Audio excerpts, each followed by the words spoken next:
All right, we are back. Season two. We are back. I know. Season 2. I love it. It took a little time off to regroup. I think one thing that we chatted about is moving forward with these pods on the week to week basis is maybe having like a focus of one specific general topic that we could really like dive into, as opposed to industry updates and multiple topics in one episode. Because I think we could really dive deep on certain issues and topics. I'm sure we're going to have industry updates along the way, but I think maybe having this be a bit more focused on like a particular topic is what we're going to try and do moving forward here. Yeah, I agree. I think people don't get their news from podcasts in this space. And, if anything, it's more of us being able to rant on and give our expertise or our view on certain scenarios or situations. And I think, too, when we bring more guests on, that's what they're going to want to talk about, too. What's their expertise, their experience, and just share it that way. So I believe for this, was a season 2, episode 1, whatever, we were going to talk about the state of kind of Google Ads, maybe a little bit of Google search, and what we're kind of seeing in the last couple of months. Yeah, we'll we'll figure out a title for this one later, but I think just general state of Google search that can be applied to both paid and SEO. I think I've had some interesting experiences recently. You have as well that maybe we could speak to. And I feel like we've been chatting in recent episodes about artificial intelligence, and everybody's talking about, is that going to screw search? Is that going to have a major impact? Or people not going to use it? I think some of the things that we're going to talk about in today's episode might speak to like less quality traffic coming from Google that's might not even be impacted by AI. And some weird shit Google's doing on their end. So maybe Steve, if you want to kick us off to set us up with like a general recent example of this, and then maybe we can kind of riff and kind of go from there. Yeah. It's getting harder and harder to build Google search campaigns, specifically Google Ads search campaigns, in a way where you can control what's going on. If you have a desired set of keywords that are good, and even let's say stakeholders want, people just want to appear for that. Sure, we hopefully that they convert. Sometimes there's dual intent. Sometimes it's becoming very difficult, even with like exact match campaigns, to rank for a given keyword you want to bid on. And I feel like it's because Google's moving to force everyone to use their algorithms. Trust their algorithms that they can find the right traffic. That scares the shit out of me because I have examples of where Google I do not trust. As far as their objective is to spend as much money as possible on your behalf and not give you the quality traffic. And I honestly think that is their objective, is just to spend the money. They don't care about the results that occur. And so if you have to leave it to the algorithms to optimize, our strategy as marketers, we become not marketers anymore. We become machine learning interface individuals when we're setting up campaigns. And that's all we're doing. We have no marketing input. And that I just don't think is correct. That's my very kind of broad take on it. It's just become very, very difficult to have control over what you want to do marketing wise with Google. Couldn't agree more. And I think like we've might have chatted about this before, but I just even remember like a couple of years ago, like there was a point in time where you could say, Google, I want to bid on like this long tail 4, 5, 6 keyword, six like word keyword. I want to bid $4. That's it. That's all I want to do is bid $4. If that auction's $6, not going to get included in it. Whatever. You don't have those controls anymore. You don't have that ability just to like have a lot of long tail keywords that are exact match, that are at a certain cost per click that you're willing to pay for, because they don't offer manual bidding anymore. They offer enhanced bidding, which is a quasi manual bidding component, but I've been in situations recently where we've restructured campaigns and had exact match keywords that were pretty long tail built out, and Google wouldn't even spend any money for us, and we got no impressions, we got no click traffic whatsoever. And that's a strategy in the past that you might have taken and say, hey, like we want to get real specific and tight with our keyword targeting. We used an ad diagnostic tool that basically said none of these variations are eligible to serve because they don't have enough search volume. You need to add broad match keywords to the mix just to get volume. So it's like we're in like a state of the union where like you have to be willing to use broad match keywords just to get volume, and you have to be willing to eat shit clicks just to get the good ones. There's no like, hey, we're super tight with what we're doing anymore. I think those days are long gone, and it sucks. I hate to be Yeah. negative here, but I think And it's what does done. Google say that like, hey, there's not enough search volume for that, so we're not going to let you bid or have an auction for that. And but there's people that can search for that keyword and show up. And I believe one of the reasons why they say if a keyword has low search volume, they won't have an auction for it, is for privacy. The query that they're using could be identified as something that is personal in nature. That's a crock of shit. Like that is like the worst excuse to pull off saying privacy for this. Um, and yeah, that just doesn't make sense to me on privacy It seems on how also when just we know those like, keywords are valid.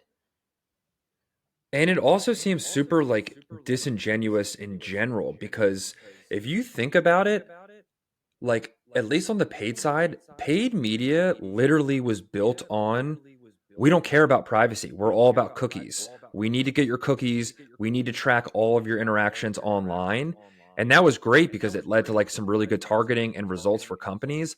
But digital marketing and Google search was never built on like, up, we're a privacy first company. We're really looking out for the consumer and the little guys there. No shot. You've been selling data the whole time. You've been dropping cookies the whole time.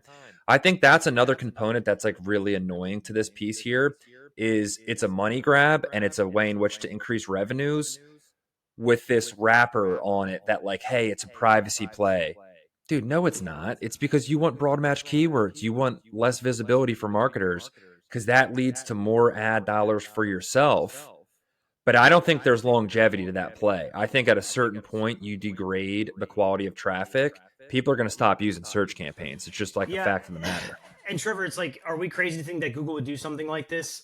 Dude, I sent you that link the other day. That was the write up of yeah, was it the man who killed Google search? And it was basically Yep. the story from like 2019. This is the whole like DOJ investigation, where like internally, Google's head of like what is it, VP of General Search or something like that, asked to like, hey, we need to hit our revenue numbers. What can we do on the interface to make people click ads more so we make more money? And this is in emails. The DOJ has it. We'll throw a link into in the description below, like that story itself. I'm sure it's an opinion piece. They get a little bit crazy at the end of it all, but like you literally can see like the emails from the DOJ, like asking someone to kind of compromise their integrity, I guess, for like modifying things just for profit. And that was in 2019. Here we are in 2024. Uh, AI's out and all this is going on. This is intentional. Like I've seen it before. They'll do it again, and they're doing it again now. Because what is our options, right? If we can't bid on exact match, they want us to feed the algorithms. We go broad, like you said. We eat shit traffic, we eat shit clicks, right? That was great. Um, and what is their advice? Oh, put negative keywords in. Okay, cool. I'll put an exhaustive negative keyword list in, but do I have to do that before or after? It's probably a combination of both because it's like you're playing whack-a-mole of like, hey, bad keywords are coming in, let's click them all off. And then more fucking bad keywords come in, you click them off. And then you wait another couple of weeks, you do it again, and then you have like this crazy negative keyword list to where you're hoping that you are driving towards those right keywords. But there's no way you could set that up beforehand knowing what the hell the click traffic is because Google's relevancy is so way off on broad now. It's pretty wild. Even like an exact match campaign that we had set up recently, I'm talking like very specific keywords, not a lot of search volume. We actually got it to run because our budgets were so big that I think Google's okay with it. That's something we could test in theory. Like, hey, if you give it a big enough budget, will they let it? I bet they will because they don't mind spending your money. But like the exact match keywords, I know it says exact match and close variance. And they need to change exact match. It just needs to be close variance because exact match is super misleading because some of these keywords that are coming in, the intent shifts with these close variants, where all of a sudden your core keyword um, that's more transactional, all of a sudden it starts to append close variants keywords that change intent to be more informational. How? What? Definition. Those start to be thrown in there because they're close variant. But that's not the type of traffic I'm looking for, is that informational query. So you actually have to have negative keywords with exact match to kick out those as well. And if you're not sophisticated in the marketing side of things, you're never going to see that. Um, it's unreal and really really frustrating to be able to provide the results, for clients like we used to. Sure, there are still great case studies and success stories. Not all doom and gloom, for sure. There is a lot of good, but some of these nuances have been very very frustrating. And I think to your point, Trevor, like our people are going to go back to Google because of this paid play to make more money.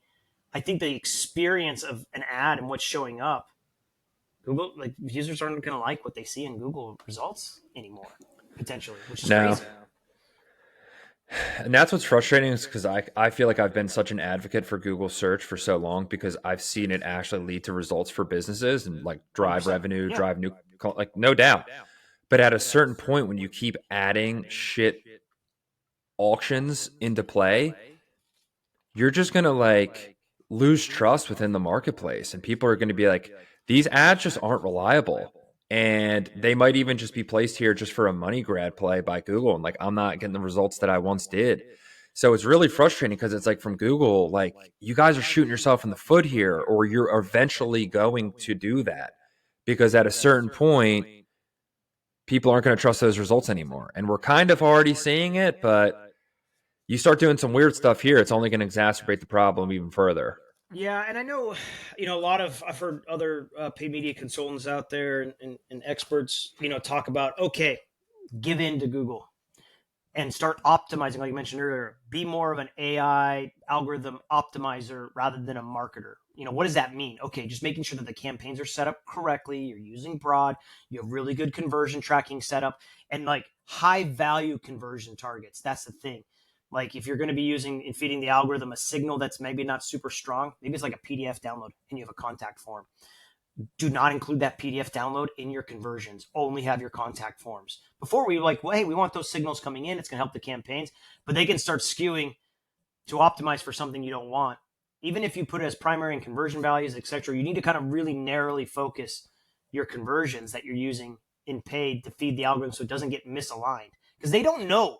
Like if you think about it, they have no idea these keywords, the intents. They just start to like see it more in ones and zeros and to line up where those pieces should go. And if they're seeing conversions coming in for like a click value, which is probably bot traffic in my opinion. But anyways, they start seeing that come through. They're going to start swaying that campaign in that direction. It's going to be all out of whack from a performance standpoint. So if you really lean into being more of like an interface algorithm massage expert configurator and just let it do its thing, that's all you can do. But then we have no accountability. It's that doesn't seem like marketing to me anymore at that point. Um, and I think that's frustrating for me too. Like we can't be marketers. I think I think the call out on conversion actions and being a bit more like bottom funnel focus is like a really good call.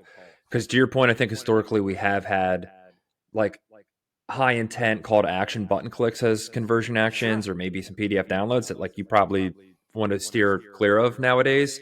So that like if you are going to lean into that algorithm, it is going to optimize towards like a demo or a Yeah, but don't they contact say form, like we need whatever. at least like 30 of an action or whatever the number threshold for it to They learn? used to, yeah. Now they I say they don't. don't even need that Oh, anymore. really? They don't even need it. Yeah, yeah, Wow. yeah. So that would be That's what they even more. claim. So that because like all right, we used to talk about um, like on an e-commerce experience, like, hey, we might, sure, we'll have conversions as our one of our main actions, but let's do like cart views as well. Let's feed it that intent. But maybe they're going to find people that are so good at like coming to your website that all they do is look at the cart and then they abandon. They're optimizing from Yep. that. It's like shit. Okay, I just want that into action. So, yeah, I would agree that that's really interesting. Like, yeah, let's narrowly focus it down. If they can find it, great. Remove any of those ancillary click ones and only have like the down, like the contact forms and the purchases. That's it. That's all that should be ever in your Google Ads account. Like that should be go through all of our accounts and do that. I would honestly even, I don't know if I go this far in saying just run search campaigns, but like depending on what your business is and what you're doing, I would highly consider just running search and running on the search results page and not having network partners enable, display, anything like that. Yeah.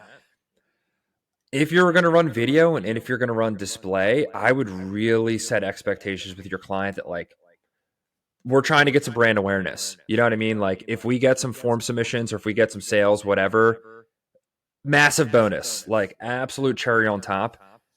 But we're relying on this for just brand awareness in the marketplace because I have seen so many times display campaigns convert and it's all nonsense form submissions or videos, similar situations. And it really makes you wonder, hey, they're controlling the whole display network. And if you really want to get all conspiracy theory, they controlled the display network. And if it's like all these bots coming through and clicking, like where do the bots come from? Like who are funding these bot farms? Who is funding these bot clicks on display network sites? I'm not necessarily saying it's Google, but like it's easy for Google to like have a blind eye towards that because it's actually leading to Make more click money. revenue for them, you Yeah. know? So it's Yeah. like And I've really seen makes you wonder. a lot of those display campaigns, the conversions that I see come in, not necessarily a lot of form submissions. Yes, we've seen that. But I would say anybody that's listening to this, the three people out there, and you got a display campaign running on Google, and you have a click action, like a call, click to call, you're just tracking a telephone number click or a click to a PDF download or a click on a CTA. Those are going to be the conversions that show up in your display campaign because, like you said, I'm pretty sure it's bots that come through that mimic real traffic so they can go through and click on elements on the website so that it looks like engaged metrics so they don't get flagged by any of the whatever Google uses to prevent bot traffic. They cruise around the website and they click on different items and it's almost like they left a trail because they're clicking on those conversions coming through. And then all of a sudden the algorithm starts optimizing those clicks thinking they're real people, yet they're freaking bots that come through. It's just really crappy traffic that comes through. And like your point, Google has no incentive to stop that by any means. I mean, just look at your display. And I've seen this in campaigns where the way that we had them organized, I won't get into the details of it because I can't disclose that quite yet. I'm not trying to be all like, woo, shady fucking black box, conspiracy theory Steve here. But, we had an interesting test going on where I could see multiple campaigns that are in display completely separate. The placement report shows them on the same websites. How is that possible that they're all on the same website and getting these invalid clicks?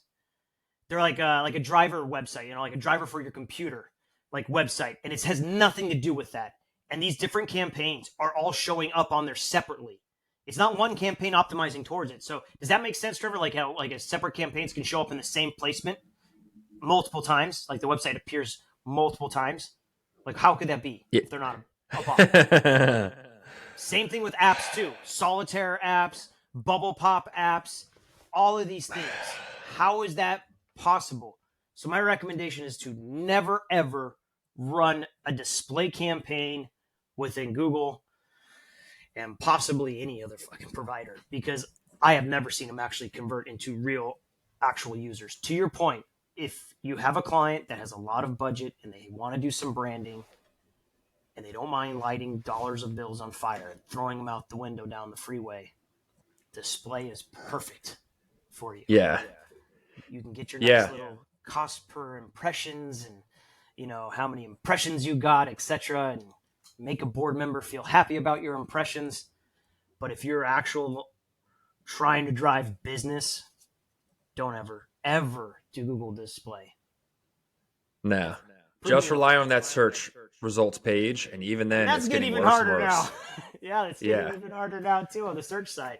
Um, and I I guess will say another though, kind of e-commerce though, PMAX you can lean into. I will say PMAX can drive some sales, but outside of that, demand gen campaigns, YouTube, display, you're getting awareness. Like that's just what you're going to yeah, do. It's just awareness.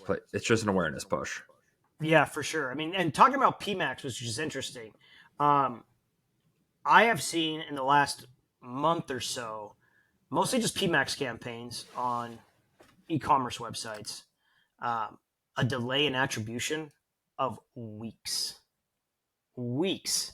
So you go check an account in the first 15 days, there's no conversions. You as a optimizing and you're trying to optimize a campaign for PMAX, maybe modifying things, it shows no conversions the first, you know, 10 days of the month. You're like, oh, dude, this is running horribly. I should modify it. I should do my job and modify the campaign. And then all of a sudden, you go look a couple more days later, they backfill all these conversions up that had happened. How can you do your job if conversion tracking is not somewhat real time and pivot the data? We've gone back months before and we've seen a handful more conversions come in. So even like when we're reporting to clients, we have put a big disclaimer of like, give us a couple weeks and we're going to go back and report previous weeks because we start to gather more conversions. So our ROI number ticks up a couple of points. Yep. But it makes this almost impossible to optimize real time on an account. They almost want you to set it and forget it. I'm not sure if it's just a glitch that it's running slow. That's typically only during like big e-commerce times that we see big delays and we put these disclaimers out to clients. Maybe it's the political environment and there's a lot of political ads being pushed out now and it's being delayed, or they're doing it intentionally. I don't know. I don't have the answer, but that's what we're seeing. Or also cookie tracking too, and maybe like they're just really trying to parse some shit in behind the scenes, and it's just delayed. I guarantee that's going to have an impact. As that like I've chatted with reps, and they said it's going to be completely rolled out in July. It's obvious it's been kind of like piecemeal. They've been like slowly pulling things back, but apparently come July it's going to be totally gone. So maybe that's also a piece of this I lag heard here. it So got just kicked trying back. to I heard it got kicked back a whole nother year because they're not is it ready. really? Yeah, I think it was Marketing O'Clock. They were talking about it. Because I just talked to a rep, I think 2 weeks ago now, I want to say 2 or 3 weeks ago, and they said that nope. I know we pushed it back a couple times, but Yeah, this so is ain't no this is party real like a deal. third party because the third party cookies won't stop in 2024. Yeah, this was. I don't know how they're going to survive without them. Here, I'll share my screen. It's just going to be super directional. Yeah, I'm pretty sure that. Yeah, based on this title, yeah, they're gonna push it But back. Steve, like the one thing that I think about in this whole situation here, talking about like display and just like bot click traffic and just nonsense in the ad industry as a whole, like Google built this system, this cost per click system where they get paid every time something gets clicked on. And they have a board, they have shareholders, those profits and revenues needs to go up. What if they then found a point in time where they're like, hey, we might be capped on the quality of traffic or starting to get to that point where like things are going to like even out a bit here outside of acquiring a new business like a YouTube. How are they going to continue growth? Well, they need more clicks. What if they then see bots clicking on those? There's no incentive for them to clean any of that up. And if that runs on for a bit of time, what do they all of a sudden just say, hey, we're going to get rid of all these bots and like revenue's going to drop in half next quarter? Ooh, Like, I get what you're that's saying. not really Yeah, an option for them. So they it's kind of like, I feel like they're screwed either way. yeah they have responsibility to their shareholders to increase profits, and if that means Like we turned like on they bot really traffic, do. we turned on bot traffic. We can't turn the bot traffic off. Guys, we can't turn this off So anymore. It's a money printer. that's Like, great. I saw today in Stacked Marketer, Alphabet's numbers don't lie. Overall revenue, $80.54 billion, beating estimates of 78.5. So that increased 15% over a year, YouTube's been like a massive like acquisition for them because a lot more people are pouring money into YouTube ads. But search ads grew from 40 Yeah. billion to 46 billion. So like there's more investment in that space, which is like mind-boggling. And Microsoft said the same thing about their ad network and how search increased in overall. So we kind of got both sides increasing in overall revenue here. Like it's not like clicks are I'll going tell you away how they or ad increase their spend's going revenue. away. I'll tell you a couple ideas on how they increase their revenue. I wonder if like we'll get 5 years from now like the emails that we have from 2019 from the DOJ's case that show them like, hey, a conversation happened at Google with AI that's going on, etc. People are not coming to Google as much; they're using AI platforms to find information rather than going to Google. So less people are clicking on ads. Like, how is that fucking Yeah. possible? Like, they're going to lose market share, yet their revenue for search is going up. Right? Don't get it.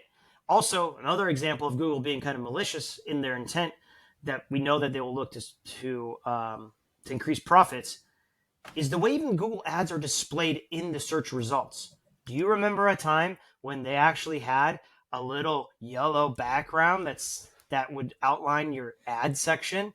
They removed that. And then what Yep. did they do next? They had a little ads green button that said ads. They removed that. And so when you go look at a search results, my mom would not be able to tell you what is an ad and what is an organic click Nope. whatsoever. So yeah, I mean it's horrible. So like solutions, what are the solutions, right? I think people are gonna, as marketers, like how do we find good traffic? I mean, because it's easy to bitch about this, but like how can we find better traffic? People going to a different search engine? Are they going to Bing? We got to try out Bing. Are they going to be using TikTok to search?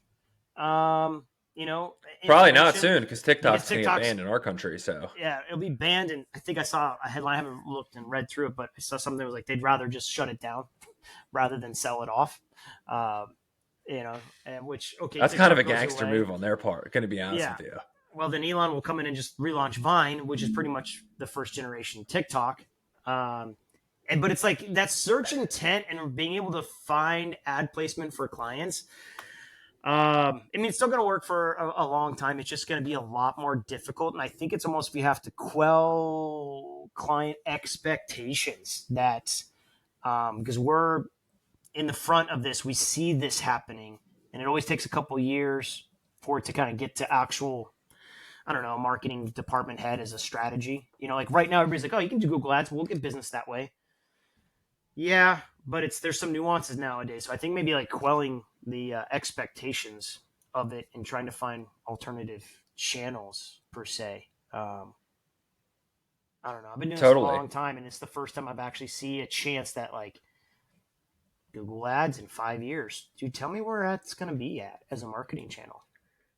I'm right there with you because there's been chimes in the industry for years now about like what's going to happen, is it going to go away or like whatever the case may be, and this is actually the first time in my career where I've actually thought like there might be some like big time trouble and Google search ads like might not be I think it's going to be a thing for a while to come, but like not nearly what it once was within marketing budgets and just overall like effectiveness.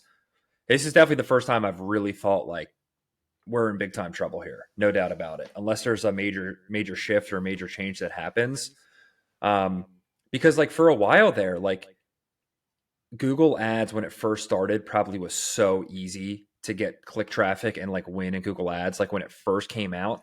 But then you Sure. got to think over time, click through rates continued to like wind down, cost per clicks continued to go up, and there was just way more advertisers that got in the game. So over time, it became harder to get like really good at Google Ads and just effective in general because competition just continued to increase. But then you got to think now, like let's think about like the past couple years. There used to be multiple pages. Now there's not. It's a continuous scrolling feed. So there used to be top three were really good positions. Now it's continuous scrolling. Um, the amount of advertisers that got in continue to increase. Ad dollars continue to increase. I'm assuming bot farms got more sophisticated. Yeah, of Now course we they're going have to be sophisticated. generative AI results up top on the search results page. And what is it going to happen when they Ads look launch? different. What is it going to look like when they launch that to everybody the search generative experience. Nobody knows. As much Yep. as people Nobody say like knows. everybody's like, well, your agency or your consultant should know what to do. They should have a plan. Well, we've got some ideas, but we don't know what it's going to look like. We have no idea Yep. of what that's going to look like, No and how idea. users And also, react.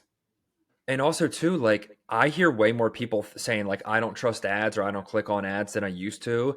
I mean, a couple years ago, TikTok wasn't a thing. You know what I mean? It like wasn't even a thing, and now that's how a lot of people search is TikTok. Threads is a brand new app. People might use Twitter a bit more for research. Might use YouTube or Instagram. Like, there's just way more options now, and then the quality of which that search results page is providing is dwindling. So it's Yeah, like, the quality of the search results page is dwindling. Be it the ads are not super relevant anymore. I really don't think they are, because that's Google trying to just display these ads more and get more clicks. Um, but also like the organic results. I mean, there's a bunch of updates that happen. I can get into it a whole nother episode. But like, it's flooded with really weird results. Um, if you search, like, dude, Reddit is sitting up on top on every search query possible. I don't know if that's oh a good yeah, thing or a bad thing. The types of websites are changing that are showing up. I don't know if it's for the better. I just think the quality of the results have gotten worse. I think I saw a joke. Actually, no, I think I put it on my LinkedIn. It was a joke of like, hey, if you put like before in your search query, just put before before 20, 2023. 2023, you're going to get a better search result. Um, and I tested around, and yeah, there's some argument to that, because it's before all the bot traffic that's going out there from an AI perspective, and getting that. But it's also, I think Google's having a hard time processing the internet and showing the right results, in that 1 through 10 order. I think they're really really having a challenge with it. That's interesting too. That's an interesting point that I don't think I've heard anybody make. But like, I mean, think about how many websites have been spun up with AI recently. Probably countless We've had one amounts. year of it pretty much, because it came out last year in January or December. We've had a whole year of ramping it up, and now we're 4 or 5 months into this year. It's enough to where like they've ingested enough to where I think they're kind of confused on what's good, what's bad, how do I give the right information. And Um, just the volume of shit that's put out on the internet just keeps it doesn't slow down. So it's almost like there's so many like factors in outside of like, bot nonsense that like Google's job of indexing is only getting more difficult, let alone cookies going away, generative AI, all these AI websites. That's yeah, a and you got to that's a think really about good it. point there that I haven't You thought got to of. think about it too, right? They have to crawl the internet, right? Literally. And when we look at client reports, this is more of an SEO thing, but I think it's relevant. Google's got to crawl the internet, and that takes money to do that because they're always discovering new stuff. But there's a couple reports in Google Search Console in your indexing report where it's like crawled but not indexed, discovered but not indexed. So these Yep. are pages like crawled and discovered a little bit different, but the idea is they've seen it or they know about it, but they have not considered it to put it into the index yet. Why? And a lot of times, there's some really good pages that you have on your website, especially if it's a larger website, that they see, but they're not in the index. And then if they're not in the index, you don't get any traffic because you're not even going to be eligible to show up in the search results. It's one of the first things I check for with a client's website is like, how much does this happen? But a lot of the times, some websites, due to poor plugins or etc., they create a lot of crap URLs. Like there's a plugin in Shopify that creates that forces Google to crawl a bunch of URLs that actually have like a canonical tag back to the parent URL. And so in doing so, like on a specific website, I think it was like 7,000 URLs on an e-commerce website that this plugin, and it's a very common plugin. It's like it's a plugin for like you might also like products Yep. that they crawl it because it's there, and you give them the URL. I'm going to crawl it. 7,000 URLs. The website only has like 150 URLs. It's a smaller e-commerce shop, and so it's like so out of whack that it's like Google's like, oh man, why are you giving me 7,000 URLs to crawl? So it's going to kind of suffer what's good traffic and that I should be crawling or not, because someone's got to pay for that energy. to crawl the internet. And so if they're having issues kind of crawling the internet, indexing the internet, and then sorting the index into rankings, I think they're really, really, that algorithm, I think, is just fucking, they don't even know. It could be possibly like AI generated and it got away from them. They don't know how to even fucking improve it. Like, how That's do we like change it such a around? good point, Steve. I feel like nobody's really talking about it. I haven't even thought about either. That like maybe it's not like a malicious intent from Google just to make more money. Maybe it's just like shit just got so complicated at this point in time that they're really trying to like get a grip on everything as well. And I that's don't know a how, massive wrench in the like as a coder, or like how that even works. Like, hey, we want to tweak this part, but maybe it's so yeah. like band-aided up where it's like you tweak this part and then you got to tweak that part, and then we're not sure where that goes, especially if AI is weaved into it. Because if it's learning by itself, well, nothing you can do. It's going to do what it Dude, I wants. can almost imagine. All I right, mean, if you, let's yeah, go ahead. I was just gonna say we got like a couple minutes left here, Yeah, and I want to make sure that we could talk about like some thoughts on like solutions here. But I don't know if you yeah. had another thought that you wanted to chime in there on. No, no solutions. I love it. Like, I mean, bitching about stuff's easier than trying to find the right thing to do as far as solutions is concerned. So yeah, let's Well, talk about solutions. I will say I know obviously we talked about some gripes that we have with Google and some frustrations that we have right now. I will say like we have a bunch of accounts that are currently live right now that are producing sales and qualified leads and pipeline. It still produces. It's I think that the theme here is it's significantly harder to produce results. Cost per leads are only going to rise with time, and it's a much more complicated space than it once was. Doesn't mean you shouldn't use it anymore. I definitely think you should, but I think a couple things to consider on like let's say like Google search ad side moving forward would be Steve. I think you alluded to it, but I think conversion tracking and maybe getting out of like some of those top of funnel actions that might throw off the algorithm from some bot trick from some bot clicks would be good. And I also think too any like closed loop reporting system that you could have in place if you're connecting directly to HubSpot, Salesforce, your Shopify account, Yeah. offline conversion import, the more accurate that conversion data is, the better. And maybe not relying on Google ad conversions like in platform conversions through Tag Manager. If you got to do it, it is what it is. But I think the more you could shift towards like first party conversion data connected directly to your website sales system or your CRM, you kind of have to do that nowadays. Yeah, and then post import coming in, like a HubSpot account Yep. where you can port those in and you actually have the true conversions from first party. Yeah, I agree. Conversion tracking is, very low funnel conversion tracking. I think you're Yep. right. Um, I think obviously exhausted negative keywords in your campaigns before you even launch. I know there's a lot of times there's standardized lists, but like really think of like what other queries individuals might use that disqualify. And maybe it's something too that you're not sure what those are. And I'm just thinking about this kind of off top of mind. But go to the Google AdWords planner tool, right? And search, throw your keywords in there. And then all the suggested keywords that are not relevant that show up, you might want to do like an inverse selection of those and just drop them in your negative keyword campaigns. That actually Yep. might be the way of doing it. Now that I'm thinking about it, because that Google AdWords tool, like I've seen it when I do some research from the SEO perspective. I'm like, how are you pulling all these other random stuff in? Brands, non-brands, different types. You almost need to go in there, put your keywords that you're going to want to bid on that are super relevant, and then download that list, and then that's your negative import list that you want to show. Because if it shows up in the AdWords tool, it's probably part of that Yep. relevancy that it's there. So you almost do like a pre-scrub negative keyword list, and then obviously continual negative keyword lists. That might have to be a new part of the search campaigns that are set up. Love that. I also think too something else that was always like a part of keyword research historically was like maybe take a couple of like your what you think are your best keywords or like your most valuable or high volume keywords and like actually do a Google search and then see what people also ask results look like because they'll kind of give you like sneakers and then they'll give you like sneaker like men's sneakers or Mm, like basketball sneak like they'll show you what other people are searching in other variations. You could probably find some gold in those sections too for like hey, those are like super high funnel research based that we don't want to peer for, or different variations that we don't want to peer for. I would maybe do some like searches and see what you could find on the search results page to get some negatives out of that as well. Okay, so conversion tracking, negative keywords. I think another one is just setting clear expectations with clients, especially new Yes. ones. That hey, this is going to be a little bit more difficult. It's not as black and white anymore on this, and we're going to have to be experimental in a mindset of things.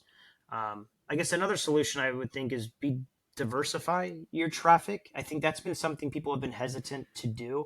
Like, oh, I want to do Google Ads. I want to do Google Ads. We want to do Google Ads. We've seen it work in the past. Let's do Google Ads. Cool. But there should be a part of that conversation like maybe we should try out Bing ads at a smaller, portion. I mean, yeah, you can import campaigns, might be a little bit more of an increased management fee, but like, hey, let's explore doing Bing ads from a search Yep. intent. I don't know if there's any other search intent places we can do ads that would make sense. Um, but being open minded to testing different traffic sources would be the other solution. But that's going to be a hard conversation with clients to do so because it typically requires more money to do so. It's super tough, but I think that's Yep. like a really good point and something you got to consider. Both paid and organic. It's just the fact of the matter that people just use multiple apps nowadays.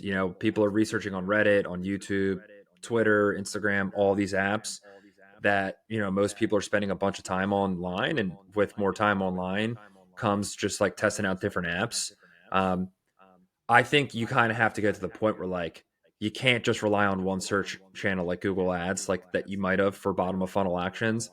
And you have to be willing to test other social channels, both paid and organic, because people use all of these different devices, all of these different platforms, and whether that's paid or organic, having your brand and your message and your solution there is going to be important, as opposed to, hey, we're just going to rely on people searching, and we do a really good job of getting in the top three and bringing in that traffic. I don't think you could rely on that nearly as much. And maybe that percentage once was like 80-90% of your budget and focus. Maybe you pull that back to like 50% and set expectations with the client and just say, hey, smaller budgets, probably less overall like volume. We're still going to use it, but we also got to chat about like these other channels. I don't think you can neglect those anymore. Yeah. No, I think that's right on. Well, cool, man. I know it's kind of a heavy topic today, as far as kind of going through some of the pain that we've been feeling, clients been feeling. But I think there is still a lot of optimism. Like, yes, we do have we have a lot of good campaigns running. Things can still work, etc. I think we're always trying to think of like what's next, and Yep. not just be content with the status quo. I think that's a big part of why people like to work with us is that we are thinking about the future of things and where things go. We don't have all the answers, to it, but at least we're forward thinking, so we can, try to find the right idea moving forward. So Totally. And I know you kind of alluded to an exact match keyword test. We're doing some other testing with like some broad match and some like different like ways in which that we could structure campaigns. Maybe that could be a future topic. I'm sure we're going to follow up on it, just so yeah, everybody who does listen, like we could follow up and say like, like this is kind of what we're seeing on the search side. This is what we're seeing working, and just give some insights there as well. yeah, I think that's a great way to end it. I think that makes a lot of sense. We can follow up on Cool. those experiments that we're doing. Cool. All right, season 2, episode 1, back in the books here. We're going to keep rolling these things out weekly. So I All right. appreciate your time listening, Thanks, and Trevor. yeah, we'll follow up on this topic here All right. Bye, everyone. later.